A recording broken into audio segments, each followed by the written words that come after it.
Affaire Richard Berry, la condamnation de fille Colleen Berry confirmée en appel. La justice a dit son dernier mot. Colleen Berry Rochement a porté plainte contre son père le 25 janvier 2021. Elle accuse Richard Berry de faits de viol et agression sexuelle sur mineurs de 15 ans par ascendant et corruption de mineurs. Une enquête préliminaire avait alors été ouverte. En février 2021, elle prenait la parole dans les colonnes du Monde. Puis, en mars de la même année, elle s'exprimait sur le plateau de BFM TV. Deux interventions qui lui ont valu une poursuite en diffamation, déposée par Jeanne Manson. Que Colleen Berry présentait comme complice des abus sexuels dont elle accuse son père.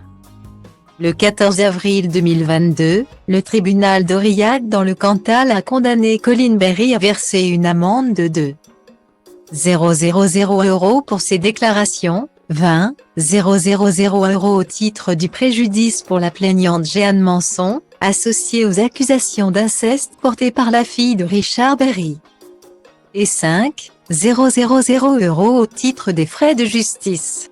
Colleen Berry avait alors fait appel. Le procès en appel de Colleen Berry s'est déroulé ce jeudi 8 décembre 2022.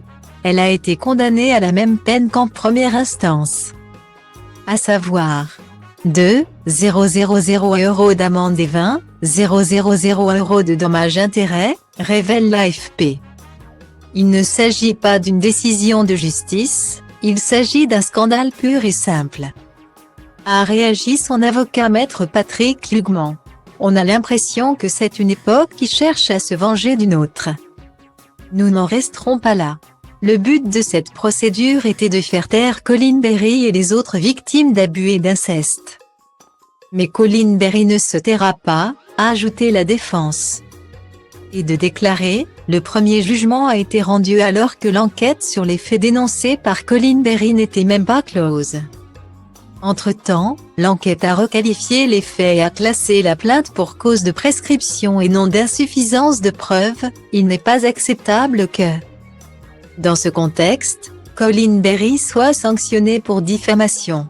À quoi cela sert-il de dire aux victimes de libérer la parole si c'est pour criminaliser la parole des victimes?